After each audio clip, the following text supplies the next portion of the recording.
নির্বাচন ব্যবস্থা ধ্বংসের দায়ে সাবেক ৩ কমিশনের বিচার চান রাজনীতিকরা, সব দলের মতামতে ইসি গঠনের পরামর্শ। পরিকল্পিতভাবে ছাত্র জনতার অভ্যুত্থান নস্যাতের চক্রান্ত চলছে বললেন মির্জা ফখরুল।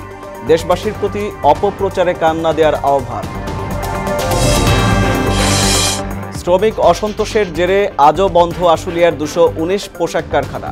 শ্রমিকদের কাজে ফেরার আহ্বান কর্মসংস্থান সচিবের। এবং ভারতীয় কর্মীরা চলে যাওয়ায় বন্ধ আশুগঞ্জ আগরতলা ৪ লেন প্রকল্পের কাজ। বিধ্বস্ত অংশ সংস্কারের আশ্বাস সড়ক বিভাগে।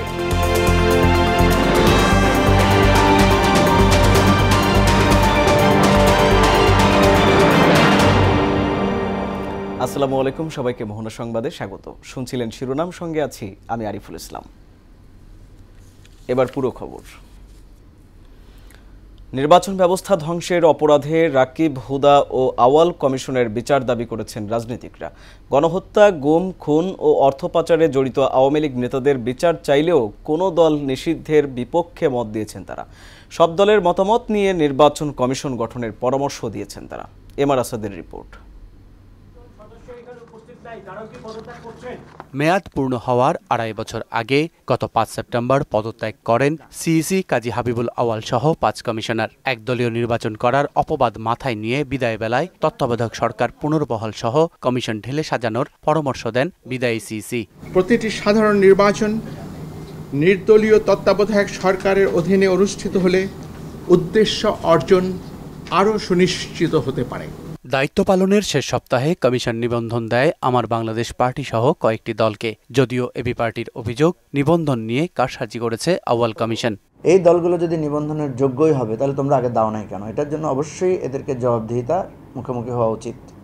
আর ২ নম্বর হচ্ছে, যদি তারা সত্য হয়ে থাকে যে তারা নিবন্ধন দেয় নাই আগে কোনো কারণে, তাহলে এখানে সে ব্যাখ্যাটা লেখা উচিত। গণসংহতি আন্দোলন তারাও কিন্তু একটা কার্যকর রাজনৈতিক দল এবং তারা কিন্তু আদালত থেকে রায়ও পেয়েছে। তাহলে এই নির্বাচন কমিশন তো যাওয়ার আগে গণসংহতি আন্দোলনকেও তারা নিবন্ধন দিতে পারত। ফলে সে এখানে অনেকগুলো ফ্লজ রেখে সে হঠাৎ করে সে রেজিগনেশন করেছে। নির্বাচন ব্যবস্থা ধ্বংসের অপরাধে বিগত ৩টি কমিশনের বিচার দাবি করেন বিপ্লবী ওয়ার্কার্স পার্টির সাধারণ সম্পাদক। সাংবিধানিক দায়িত্ব পালন না করে তারা বাস্তবে অতীতের সরকারের একটা অঙ্গ সংগঠনের মতন ভূমিকা পালন করতে যে তারা গোটা নির্বাচনী ব্যবস্থাকে তারা বিপর্যস্ত করেছেন। সার্চ কমিটি নয়, রাজনৈতিক দলের সঙ্গে আলোচনা করে নতুন কমিশন গঠনের পরামর্শ রাজনৈতিক দল দুটির। অনেক দল আছে নিবন্ধন পেয়েছে হাইব্রিড পন্থায়, একেবারে কিছুই নাই, অযথা তাদেরকে ডিজিএফআই এনএসআই এর মাধ্যমে তাদেরকে নিবন্ধন দেওয়া হচ্ছে। এই দলগুলোর নিবন্ধন বিষয়ে সিদ্ধান্ত হতে হবে এবং মানুষ যাতে একটা ঐক্যবদ্ধ গণতান্ত্রিক প্রক্রিয়ার দিকে হাঁটতে পারে, এটার জন্য এই নির্বাচন কমিশনের কাছে আমরা সেটা প্রত্যাশা করি। পুরনো সার্চ কমিটির মধ্য দিয়ে নির্বাচন কমিশন গঠনের কোনো সুযোগ নেই। কি আইনে হবে, কি পদ্ধতি হবে, এটা নিয়ে নির্বাচন কমিশন রাজনৈতিক দলগুলোর সঙ্গে আলাপ আলোচনা করতে পারেন, কথা বলতে পারেন। রাজনৈতিক দল নিষিদ্ধের ফলাফল কারোর জন্যই মঙ্গল বয়ে আনে না বলেও মত দেন তারা। যারা অভিযুক্ত তাদেরকে আইনের আওতায় আনা, তাদের বিরুদ্ধে আইনগত ব্যবস্থা নেওয়া। এমআর আসাদ, মোহনা সংবাদ, ঢাকা। পরিকল্পিতভাবে ছাত্র জনতার অভ্যুত্থান নস্যাতের চক্রান্ত চলছে বলে অভিযোগ করেছেন বিএনপি মহাসচিব মির্জা ফখরুল ইসলাম আলমগীর। ফ্যাসিবাদী হাসিনা ভারতে বসে নানা ধরনের অপপ্রচার চালাচ্ছে উল্লেখ করে তাতে কান না দিতে দেশবাসীর প্রতি আহ্বান জানান তিনি। নয়াপল্টনে বিএনপির কেন্দ্রীয় কার্যালয়ে দলের সমন্বয় সভা শেষে সংবাদ সম্মেলনে আন্তর্জাতিক গণতন্ত্র দিবস উপলক্ষে 2 দিনের কর্মসূচিও ঘোষণা করেন মির্জা ফখরুল। আরও জানাচ্ছেন হুমায়ুন কবির। আগামী 15 সেপ্টেম্বর আন্তর্জাতিক গণতন্ত্র দিবসের সমাবেশ সফল করতে নয়াপল্টন কার্যালয়ে বিএনপি মহাসচিব মির্জা ফখরুল ইসলাম আলমগীরের সভাপতিত্বে সমন্বয় সভা অনুষ্ঠিত হয়। সভা শেষে সংবাদ সম্মেলনে মির্জা ফখরুল অভিযোগ করেন, পরিকল্পিতভাবে ছাত্র জনতার অভ্যুত্থানকে নস্যাৎ করার চক্রান্ত চলছে। অত্যন্ত পরিকল্পিতভাবে ছাত্র জনতার যে অভ্যুত্থান, এটাকে নস্যাৎ করে দেওয়ার জন্যে আপনার একটা চক্র কাজ করছে এবং কারা কাজ করছে সেটা আপনারা জানেন। পতিত ফ্যাসিবাদ হাসিনা বিদেশে ভারতবর্ষে আশ্রয় নিয়েছেন এবং সেখান থেকে যে অপপ্রচার চালানো হচ্ছে আপনার এই বাংলাদেশ সম্পর্কে, মানুষের সম্পর্কে, এই অপপ্রচারগুলো কখনোই গ্রহণযোগ্য হতে পারে না। রাষ্ট্র সংস্কার শেষ করে অন্তর্বর্তী সরকারকে নির্বাচনের পথে এগিয়ে যাওয়ার আহ্বানও জানান তিনি। তারা কাজ করছেন এই কাজ করার সময় সুযোগ সবই তাদেরকে দেওয়ার জন্য আমরা প্রতিশ্রুতিবদ্ধ এবং আমরা আশা করি যে তারা যথাশীঘ্র সম্ভব স্বল্প সময়ের মধ্যে আপনার তাদের এই কাজগুলো শেষ করে তারা নির্বাচনের দিকে যাবেন। এদিকে হাসপাতালে ভর্তি বেগম খালেদা জিয়ার শারীরিক অবস্থা তুলে ধরেন তার ব্যক্তিগত চিকিৎসক ও বিএনপির স্থায়ী কমিটির সদস্য ডাক্তার AZM জাহিদ হোসেন। ওনার চিকিৎসা না করানো এবং ওনাকে আস্তে আস্তে একদম সংকটাপূর্ণ একটা অবস্থায় ঠেলে দেওয়া বিগত সরকারের একটা সুনির্দিষ্ট পরিকল্পনার অংশ। হাসপাতালে ভর্তি করিয়েছিল পিজি হসপিটালে বা বিএসএমএতে, বাট সেখানে কোনো ধরনের চিকিৎসা যা হওয়া উচিত ছিল সেগুলো কোনো কিছুই সঠিকভাবে হয় নাই। বেগম জিয়ার বিদেশে চিকিৎসার প্রয়োজনীয়তাও তুলে ধরেন তিনি। এমন কিছু রোগের সৃষ্টি হয়েছে যেগুলি সত্যিকার অর্থে বাইরের আধুনিক সেন্টারে নিয়ে দেখানো ছাড়া এবং তাদের ওপিনিয়ন নেওয়া ছাড়া আর কোনো জ্ঞাতন্তর নাই। হুমায়ুন কবির, মোহনা সংবাদ, ঢাকা। শ্রমিক অসন্তোষের জেরে আশুলিয়া শিল্পাঞ্চলে আজও 219টি কারখানায় উৎপাদন বন্ধ রয়েছে। এর মধ্যে 86টি কারখানা বন্ধ করেছে কর্তৃপক্ষ এবং বাকি 133টি কারখানায় দেওয়া হয়েছে সাধারণ ছুটি। এছাড়া শিল্পাঞ্চলের অন্যান্য কারখানা সহ ঢাকা ইপিজেডের কারখানাগুলো চালু রয়েছে। সকালে সাভার আশুলিয়া শিল্পাঞ্চলের প্রায় সব কারখানায় কাজে যোগ দেয় শ্রমিকরা। অপ্রীতিকর ঘটনা এড়াতে কারখানাগুলোর সামনে অতিরিক্ত পুলিশ মোতায়েন করা হয়েছে। এদিকে পোশাক কারখানায় অস্থির পরিস্থিতিতে টঙ্গীতে শিল্প মালিক ও সংশ্লিষ্টদের সঙ্গে মতবিনিময়ে শ্রমিকদেরকে কাজে ফেরার আহ্বান জানিয়েছেন শ্রম ও কর্মসংস্থান মন্ত্রণালয়ের নবনিযুক্ত সচিব AHM শফিকুজ্জামান। শ্রমিক ভাইদের একদম স্পষ্ট আহ্বান জানাতে চাই, আপনারা কাজে ফিরে যান। শ্রমিক ভাইরা, আমরা আপনাদের জন্যই আমরা আছি। প্রতিটা বিষয় আমরা অ্যাড্রেস করব, কিন্তু রাস্তায় এরকম ব্লকেট করে বা এরকম ব্যারিকেড দিয়ে এই রাস্তা বন্ধ করে অথবা কোনো ফ্যাক্টরি বা ওয়্যার হাউসে গতকালকেও আগুন দেওয়া হয়েছে, এটা তো কোনোভাবেই কাম্য নয়। সেনাবাহিনী আছে, এখন কিন্তু তাদেরকে আমরা বাইরে দেখতে চাই না। আমরা আপনাদের মাধ্যমে যেটা আহ্বান জানাবো, এই ক্রিমিনাল অফিসের সাথে যারা জড়িত তারা বাইরে থাকবে না, তারা ভিতরে থাকবে। টাকার বিনিময়ে দালালের মাধ্যমে সীমান্ত পেরিয়ে দলে দলে বাংলাদেশে প্রবেশ করছে রোহিঙ্গারা। গত এক মাসে সীমান্তের অন্তত 20টি পয়েন্ট দিয়ে 10,000-এরও বেশি রোহিঙ্গা বাংলাদেশে এসেছে। স্থানীয়রা জানান, টেকনাফ ও উখিয়ার বিভিন্ন আশ্রয় শিবিরে ঠাঁই নেওয়া রোহিঙ্গাদের কারণে নতুন করে উদ্বেগ ছড়িয়ে পড়েছে। আরও জানাচ্ছেন কাজী পাপ্পু। মিয়ানমারের রাখাইন রাজ্যের মংডু থেকে নাফ নদী পাড়ি দিয়ে রোহিঙ্গারা দলে দলে বাংলাদেশে ঢুকে পড়ছে। দালালের সহায়তায় টেকনাফ সীমান্ত পেরিয়ে এইসব রোহিঙ্গা আশ্রয় নিচ্ছেন বিভিন্ন শিবিরে। গত এক মাসে সীমান্তের অন্তত 20টি পয়েন্ট দিয়ে 10,000-এর বেশি রোহিঙ্গা বাংলাদেশে এসেছে বলে জানান স্থানীয়রা। অনুপ্রবেশের জন্য মংডু সীমান্তে জড়ো হয়েছে আরও প্রায় 1.5 লক্ষ। দীর্ঘদিন ধরে মায়ানমারের রাখাইন রাজ্যে সশস্ত্র বিদ্রোহী গোষ্ঠীর সঙ্গে সরকারি বাহিনীর লড়াই চলছে। মংডু টাউনে থাকা সেনা ও বিজিবির দুটি ব্যারাক দখলের জন্য প্রাণপণ লড়াই করছে আরাকান আর্মি। গোলাগুলির পাশাপাশি দুই পক্ষ থেকে ছোড়া হচ্ছে মর্টার শেল, গ্রেনেড, বোমা, চালানো হচ্ছে ড্রোন হামলা। ফলে প্রাণ বাঁচাতে হাজার হাজার রোহিঙ্গা ছুটে আসছে বাংলাদেশ সীমান্তে, অপেক্ষা করছে টেকনাফে অনুপ্রবেশের। 2017 সালে আগস্টে রাখাইনে কয়েকটি পুলিশ স্টেশন এবং সেনা ছাউনিতে একযোগে বোমা হামলা চালায় রোহিঙ্গা জনগোষ্ঠী ভিত্তিক সশস্ত্র সংগঠন আরাকান সেলভেশন আর্মি আরসা। জবাবে রোহিঙ্গাদের বিরুদ্ধে অভিযান শুরু করে সরকারি বাহিনী। সেনা সদস্যদের নির্বিচারে হত্যা, ধর্ষণ, লুটপাট, অগ্নিসংযোগের মুখে টিকতে না পেরে আরাকান থেকে 10 লাখের বেশি রোহিঙ্গা বাংলাদেশে আশ্রয় নেয়। কাজী পাপ্পু, মোহনা সংবাদ। প্রায় 95 কোটি টাকা আত্মসাৎ ও পাচারের অভিযোগে দুর্নীতি দমন কমিশনের মামলায় বেসিক ব্যাংকের সাবেক চেয়ারম্যান শেখ আব্দুল হাই বাচ্চু ও তার পরিবারের 4 সদস্যের বিরুদ্ধে গ্রেপ্তারি পরোয়ানা জারি করেছেন আদালত। ঢাকা মহানগর সিনিয়র স্পেশাল জজ আদালত বিচারক মোহাম্মদ আশামস জগলুল হোসেন আজ এ আদেশ দেন। আদেশে 4 নভেম্বরের মধ্যে তাদের বিরুদ্ধে জারি করা গ্রেপ্তারি পরোয়ানা বাস্তবায়নের প্রতিবেদন দাখিলের নির্দেশ দেওয়া হয়। এর আগে গত বছরের 15 নভেম্বর বাচ্চু ও তার পরিবারের 4 সদস্যের সম্পদ জব্দের আদেশ দেন আদালত। রাজনৈতিক পট পরিবর্তনের ফলে ব্রাহ্মণবাড়িয়ার আশুগঞ্জ থেকে ভারতের আগরতলা পর্যন্ত 4 লেন প্রকল্পের কাজে অনিশ্চয়তা দেখা দিয়েছে। মূলত ভারতীয় প্রকৌশলী ও কর্মীরা দেশে চলে যাওয়ায় বন্ধ হয়ে গেছে কাজ। সড়কের বিধ্বস্ত অংশ সংস্কারে উদ্যোগ নেওয়ার কথা জানিয়েছে সড়ক ও জনপথ বিভাগ। ব্রাহ্মণবাড়িয়া থেকে মোহাম্মদ শাহজাদার প্রতিবেদন, জানাচ্ছেন আফরিন পপি।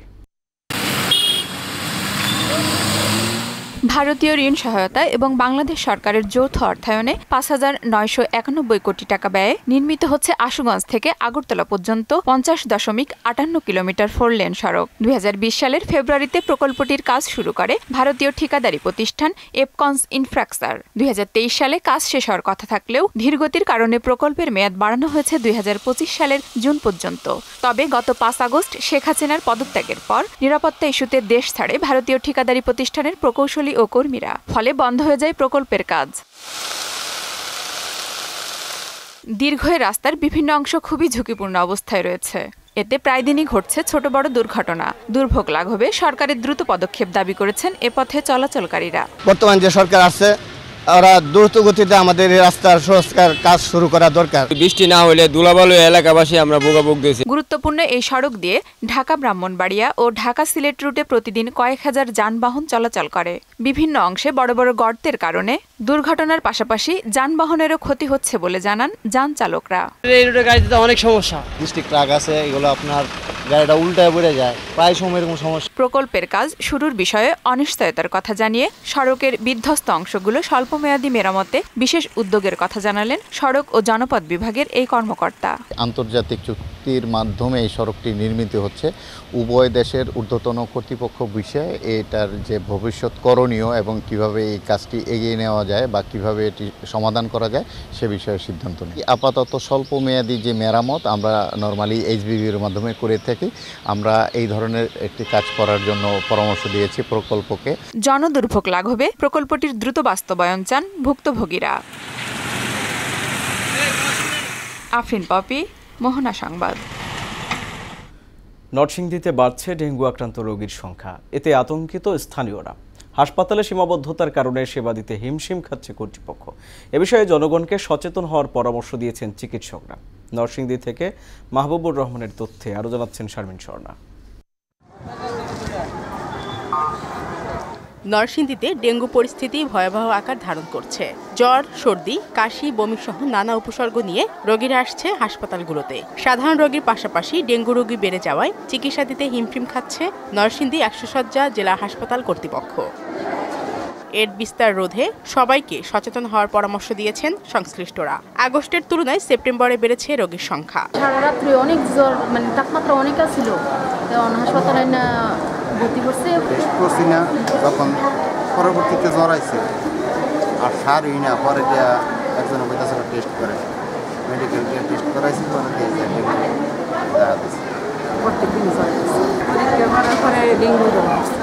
নরসিংদী ১০০ শয্যা জেলা হাসপাতাল কর্তৃপক্ষ জানায় হাসপাতালটিতে প্রতিদিন প্রায় ২০০ রোগী চিকিৎসা নিচ্ছে। আমাদের প্রায় এখন ২০০-র কাছাকাছি রোগী ভর্তি থাকছে এবং আমি যদি যে সংখ্যাটি বলি, গত ৮ দিনে আমাদের এখানে ২৩১ জন ডেঙ্গু রোগী ভর্তি হয়ে চিকিৎসা নিয়েছে। অনুকূল আবহাওয়ার কারণে ডেঙ্গু রোগী বাড়ছে। শারমিন স্বর্ণা, মোহনা সংবাদ। বগুড়ার শেরপুরে একটি রাইস ব্রান অয়েল মিলের ট্যাঙ্ক বিস্ফোরণে ৪ জনের মৃত্যু হয়েছে। এতে আহত হয়েছে আরও কয়েকজন শ্রমিক। দুপুর 2:15টার দিকে এই বিস্ফোরণের ঘটনা ঘটে। পুলিশ জানায় শেরপুর উপজেলার ভবানীপুর ইউনিয়নের মজুমদার প্রোডাক্ট লিমিটেডের কারখানার তেলের লাইন মেরামত করছিলেন শ্রমিকরা। এ সময় ওয়েল্ডিংয়ের আগুনের ফুলকি তেলের ট্যাঙ্কিতে পড়ে বিস্ফোরণ ঘটলে বেশ কয়েকজন শ্রমিক আহত হয়। তাদের মধ্যে গুরুতর 4 জনকে বগুড়া শহীদ জিয়াউর রহমান মেডিকেল কলেজ হাসপাতালে নিলে কর্তব্যরত চিকিৎসক মৃত ঘোষণা করেন। রাজশাহীতে বিএনপির এক কর্মীকে গুমের অভিযোগে প্রায় 8 বছর পর র্যাবের 7 সদস্যের বিরুদ্ধে আদালতে মামলা করেছে ভুক্তভোগীর পরিবার। মামলাটি আমলে নিয়ে সিআইডিকে তদন্তের নির্দেশ দিয়েছেন রাজশাহীর আদালত। এ ঘটনায় নতুন করে তোলপাড় শুরু হয়েছে। রাজশাহী থেকে মেহেদী হাসান শ্যামলের প্রতিবেদন, জানাচ্ছেন হুমায়ুন কবির। গেল 5 আগস্ট ছাত্র জনতার গণ অভ্যুত্থানের পর আয়না ঘর থেকে মুক্তি পেয়েছেন অনেকেই। আর এতে স্বামী ইসমাইল হোসেনকে ফিরে পাওয়ার আশা জাগে স্ত্রী নাইসের মনে, আর বাবাকে দেখার জন্য বেকুল তাদের শিশু সন্তানেরাও। এই জন্য স্বামী ইসমাইল হোসেনের সন্ধান চেয়ে গুমের 8 বছর পর র্যাবের 7 সদস্যের বিরুদ্ধে মামলা করেছেন ইসমাইলের স্ত্রী নাইসা খাতুন। মামলার অভিযোগে জানা যায় 2016 সালে 6 সেপ্টেম্বর রাতে রাজশাহীর গোদাগাড়ি ডাইংপাড়ার গোলচত্বর থেকে ইসমাইলকে একটি পিকআপে তুলে নেয় র্যাব। কয়েকদিন পার হয়ে গেলেও আদালতে তোলা হয়নি ইসমাইলকে। হঠাৎ একদিন ইসমাইল তার স্ত্রীকে জানায় তিনি র্যাব হেফাজতে রয়েছেন। দীর্ঘ 8 বছর হয়ে গেলেও এখনো সন্ধান মেলেনি ইসমাইলের। গুম হওয়ার আগে 8 দিন আমাকে রাত 12টার সময় ফোন দেয়। সে আমাকে বলে যে কালকে হয় আমাকে ছেড়ে দিবে আর না হয় চালান দিবে। আজ পর্যন্ত তার কোনো সন্ধান পায় না। শেখ হাসিনা দেশ থেকে বিতাড়িত হওয়ার পর অনেকে আয়নাঘর থেকে মুক্তি পেয়েছেন। সে আশায় এখনো অপেক্ষার প্রহর গুনছে তার পরিবার। জীবিত কিংবা মৃত যে কোনোভাবে ইসমাইলের সন্ধান চায় তার পরিবার। 8 বছর হয়ে গেল আমার ভাই গুম হওয়ার। আমি ওই 7 মাস জীবিত ছিল। এই পরিপ্রেক্ষিতে আমি প্রত্যাশা করি, আশা করি আমার ভাই এখনো জীবিত আছে। যদি বেঁচে থাকে অবশ্যই ফেরত চাই, আর তাকে যদি কোনোভাবে মেরে ফেলা হয় আদালতের মাধ্যম দিয়ে আমরা অবশ্যই এর বিচার চাই। বিচার বহির্ভূত হত্যাকাণ্ডের অভিযোগে র্যাবের বিরুদ্ধে মামলা হয়েছে বলে জানান বাদীর আইনজীবী। আমাদের ধারণা, সকলের ধারণা যে র্যাব তাকে খুন করে গুম করেছে। এই বিচার বহির্ভূত হত্যাকাণ্ড যেটা, সেটার আমরা বিচার দাবিতে এই মামলাটা করেছি। র্যাব 5-এর অধিনায়ক জানান আদালতের নির্দেশনা অনুযায়ী ব্যবস্থা নেওয়া হবে। এখানে যারা ওই টাইমে কর্মরত ছিল তারা কেউই এখন নাই, সবাই যার যার মাতৃবাহিনীতে আছে। তো যদি মামলা হয়ে থাকে কোর্টের যে অর্ডার শিট হবে সেই অনুযায়ী মাতৃবাহিনী থেকে ওইভাবে ব্যবস্থা নেওয়া হবে। ইসমাইল হোসেন পেশা জুয়েলারি ব্যবসা করার পাশাপাশি বিএনপি রাজনীতির সঙ্গে জড়িত ছিলেন। হুমায়ুন কবির, মোহনা সংবাদ। খেলার খবর। শান্তকে অধিনায়ক করে ভারতের বিপক্ষে 2 ম্যাচ টেস্ট সিরিজে 16 সদস্যের দল ঘোষণা করেছে বিসিবি। বিশ্রাম দেওয়া হয়েছে শরীফুল ইসলামকে, ডাক পড়েছে জাকের আলীর। শরীফুল শতভাগ ফিট না হওয়ায় টেস্ট দলে রাখা হয়নি বলে জানান নির্বাচক হান্নান সরকার। তবে ভারতের বিপক্ষে টি-20 সিরিজ দিয়ে তিনি খেলায় ফিরবেন বলেও জানান তিনি। এদিকে পাকিস্তানের বিপক্ষে টেস্ট সিরিজ জয়ে বাংলাদেশ ক্রিকেট দলকে সংবর্ধনা দিয়েছেন প্রধান উপদেষ্টা ডক্টর মোহাম্মদ ইউনুস। রাজু আলাউদ্দিনের রিপোর্ট। চলতি মাসের মাঝামাঝি সময়ে ভারত সফরে যাবে বাংলাদেশ দল। সেই সফরে 2টি টেস্ট ও 3টি টি-20 খেলবে টাইগাররা। বাংলাদেশের বিপক্ষে টেস্ট সিরিজ সামনে রেখে শক্তিশালী দল ঘোষণা করেছে ভারত। এবার দল ঘোষণা করল বাংলাদেশও। বাংলাদেশ স্কোয়াডে চমক হয়ে এসেছে জাকের আলী অনিক, আর ইনজুরিতে ছিটকে গেছে পেসার শরীফুল ইসলাম। পাকিস্তানের বিপক্ষে সিরিজের প্রথম টেস্টে চোট পান শরীফুল।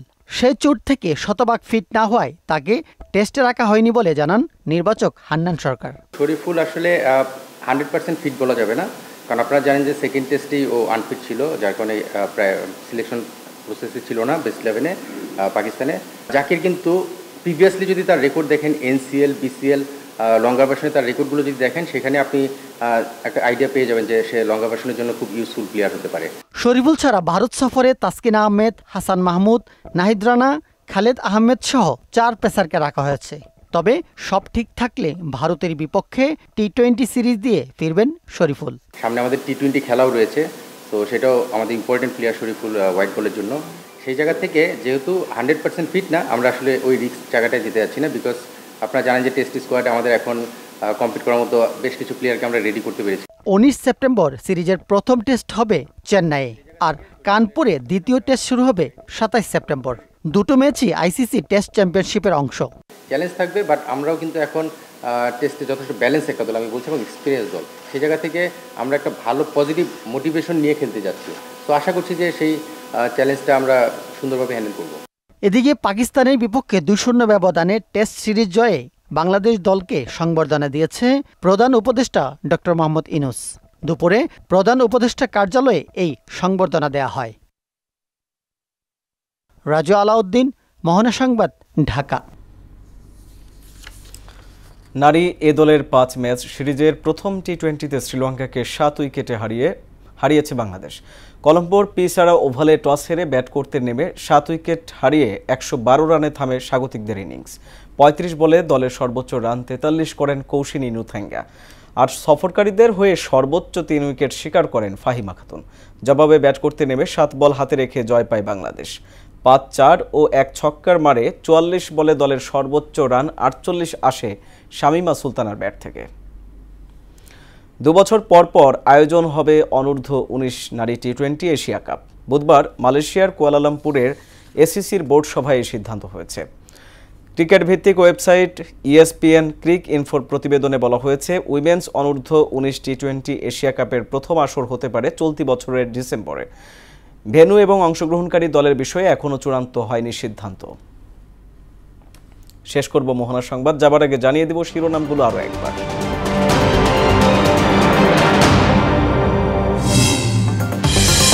নির্বাচন ব্যবস্থা ধ্বংসের দায়ে সাবেক 3 কমিশনের বিচার চান রাজনীতিকরা। সব দলের মতামতে ইসি গঠনের পরামর্শ। পরিকল্পিতভাবে ছাত্র জনতার অভ্যুত্থান নস্যাতের চক্রান্ত চলছে বললেন মির্জা ফখরুল। দেশবাসীর প্রতি অপপ্রচারে কান না দেওয়ার আহ্বান। শ্রমিক অসন্তোষের জেরে আজও বন্ধ আশুলিয়ার 219 পোশাক কারখানা। শ্রমিকদের কাজে ফেরার আহ্বান কর্মসংস্থান সচিবের। এবং ভারতীয় কর্মীরা চলে যাওয়ায় বন্ধ আশুগঞ্জ আগরতলা 4 লেন প্রকল্পের কাজ। বিধ্বস্ত অংশ সংস্কারের আশ্বাস সড়ক বিভাগে। এই ছিল মোহনা সংবাদে। মোহনার পরবর্তী সংবাদ রাত 9টায়। এর আগে সংবাদ এক নজরে দেখবেন সন্ধ্যা 7টায়। মোহনার সবশেষ খবর জানতে ভিজিট করুন www.mohana.tv। সংবাদ দেখতে পারেন ফেসবুক, ইউটিউবে। এতক্ষণ সঙ্গে থাকার জন্য ধন্যবাদ।